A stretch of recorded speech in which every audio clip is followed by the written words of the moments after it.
seems like the Democratic Alliance wants to take the praises for the success of the G20. Seems like they're telling us that they are the ones who made it successful. I don't know if you think that or you don't, but in this video, I will show you why I say that. Let us get to it.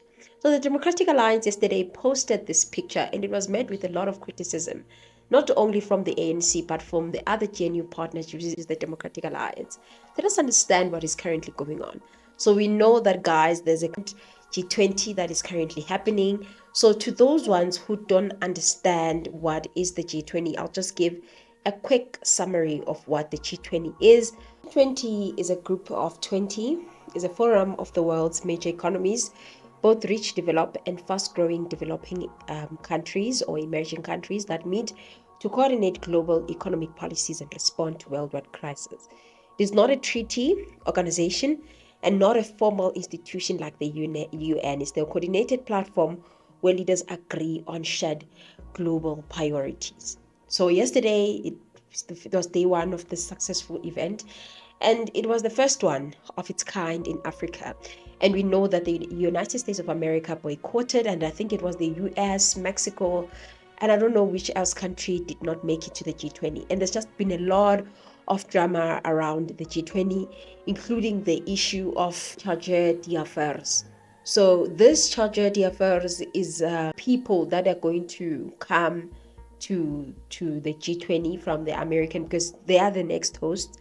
So America is going to be the next presidents that are going to be hosting the G20. So they sent their charge d'affaires to get or to be part of the handover ceremony, and South Africa has rejected that, saying that they would rather come to their offices. Anyone access the United States is a member of the G20, and if they want to be represented, they can still send anyone at the right level. It's the leaders summit. The right level is head of state. It's a special envoy appointed by the president of that country. It could also be a minister. And we have always been open, so we have not denied anyone. What we have said, because it's an officials level in terms of that issue, is that DERCO accept the fact that the US is going to be taking over this platform of the G20, and we welcome that they want to take it over. They can come at our offices, and the right level officials will hand over the G20 to the American officials. So no access to the charge d'affaires? No, they are allowed to participate, so it's up to them. But the issue of handover, the President of the Republic of South Africa will not be handing over to the charge d'affaires from the US. We will be handing over to the US in the DERCO offices or anywhere they may want us to arrange within the borders of the Republic of South Africa. Obviously, there's been a lot of argument about the tension between the US and South Africa, especially after South Africa has rejected that they sent a charge d'affaires to come and be part of this handover ceremony. And this stance that is taken by South Africa has been very much welcomed by South Africans, but it's been rejected by people that are not South Africans. I don't know if America has rejected that.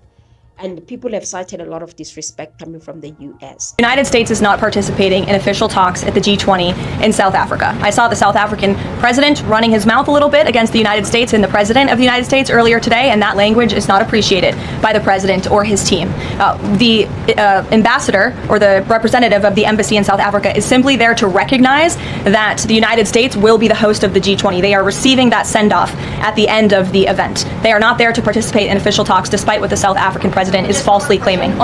And amongst many political parties, the Democratic Alliance has been very loud about the white genocide, of which they never supported, but they've been very loud about the G20, citing things like we are not ready for the G20, and that everything that is being done in preparation for the G20, it's a facade in a way. It's a photo op that the ANC is putting out there to make it look like we are a good state, we are ready, we have a good country, good economy, whereas that is not even the case.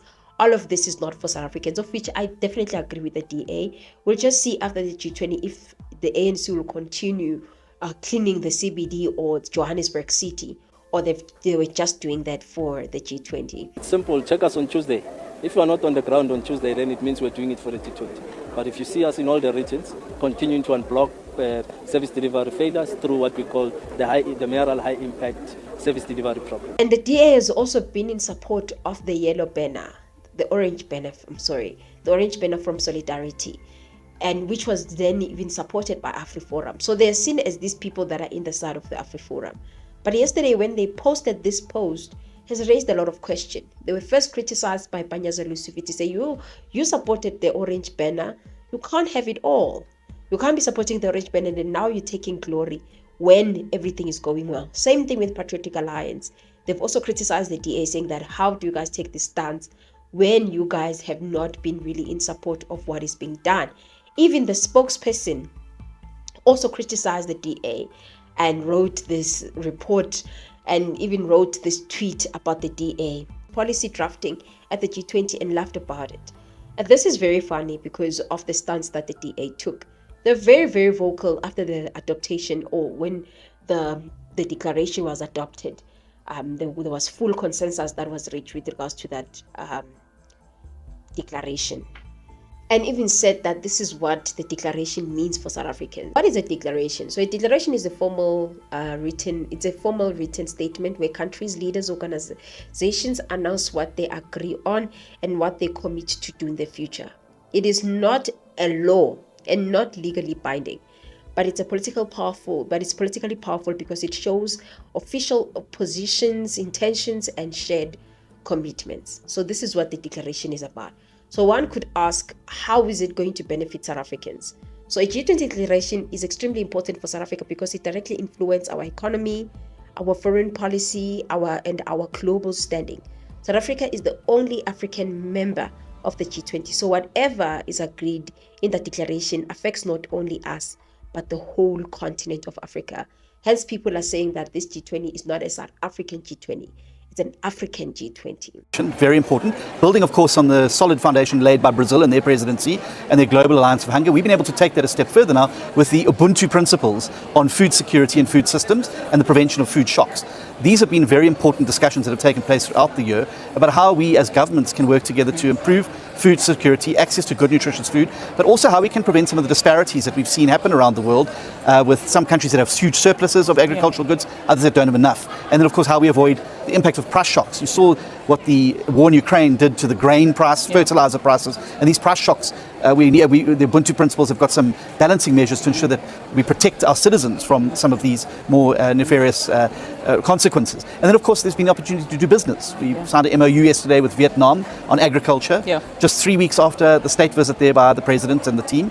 What does that entail? So that means that we're now moving to a new stage of our relationship with them in terms of agriculture, harmonizing our trade protocols on animal health and plant health, which is going to facilitate a whole new set of product lines that can exchange between those two countries. One of the main partners in the GNU, we've been very supportive of the G20. We've been actively involved. All of our DA ministers have been actively involved in their respective working groups. It has culminated in now this crowning achievement that the president has got over the line in terms of the declaration. I think what it shows you is there's a government at work, a government that's serious about getting the economy moving, a government that's serious about South Africa's place in the world, and a government that is actually serious about meeting its commitments that it made at the last election and after the formation of the GNU to grow the economy, to create jobs, to reduce poverty and the cost of living. And I think everything that the G20 is on that declaration fits and perfectly segues into those objectives as well.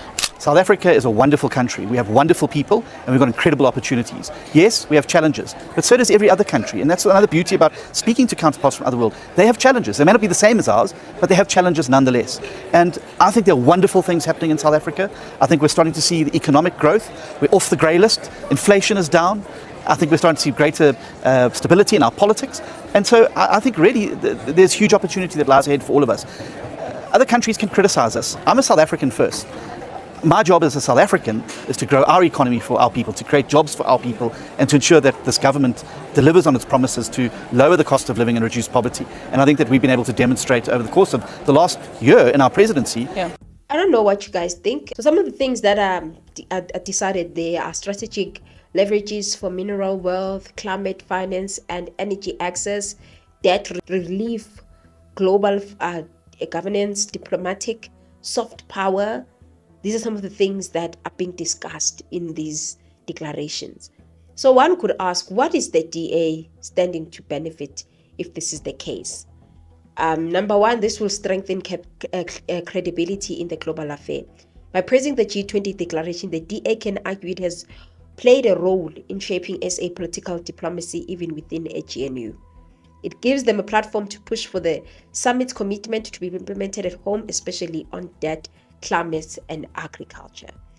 Then when it comes to domestic leverages, they can use the G20 to justify policy proposals, more green energy, debt-related reform, or infrastructure funding, demanding that government turns global promises into local results. This could make the image of the Democratic Alliance more relevant in debates about Africa's place in global institutions, not just a Western-friendly party. So this is how the strategy that might work for the DA.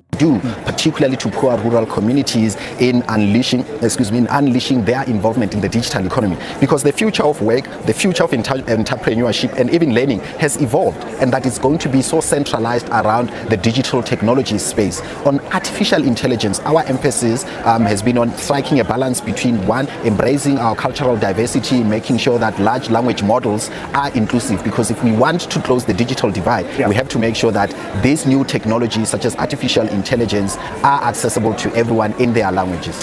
Besides that, I get the argument of people saying that this really is not supposed to be a platform for parties to want to, shine. This is about Africans. This is about all of us. It's not about the DA or the ANC. It's about South Africa. Hence, we stood with our president despite the disrespect is received from the Oval Office. Despite anything, we're standing with our president. Even someone wrote a very important tweet that I think I want to read to you guys just to wrap up this video. And this tweet says, "A South African takes bullets for us in SADC. At the White House 4 months ago, Ramaphosa was ambushed. This week he was verbally attacked. In June, Ukraine leader Zelensky was attacked. All EU presidents took to Twitter to stand with him. Meanwhile, in Africa, we left SA to stand alone." Now, in our country, we speak of the spirit of Ubuntu. It was interesting to hear a number of speakers today during the summit talking about Ubuntu, and a number of them were from other countries. And we're glad that this concept of Ubuntu has been passed on to even non-South Africans, and they know what Ubuntu means. It means I am because we are. That teaches us that progress is not a solitary pursuit, but a shared endeavor. And as we say through one of our proverbs in our country, if you want to go somewhere fast, go alone. But if you want to go far, go together. And this is a G20 where we did not decide to go fast. We decided that we want to go together with all others. And as South Africans, we joined hands, and together we have delivered a very, very successful G20. So I say thank you to the people of South Africa for delivering this wonderful G20. Indeed, this is not a time for us to say EFF, MKP, Action SA, whatever the case may be. We need to stand with our leader. Hence, even Operation Tutula did not work. Like their plan to disturb this G20 did not work, because it's not about us only. I'm not saying we should ignore our domestic issues. We have a lot of domestic issues, but it's not about us really. It's about Africa. It's about all these countries that are facing a lot of injustices in Africa. And let us see if they're going to be able to implement this after we had this in Africa. I know that I even made a shot about the tenders. I wonder who are the people that receive tenders when it comes to this. I'm questioning. I have a lot of questions.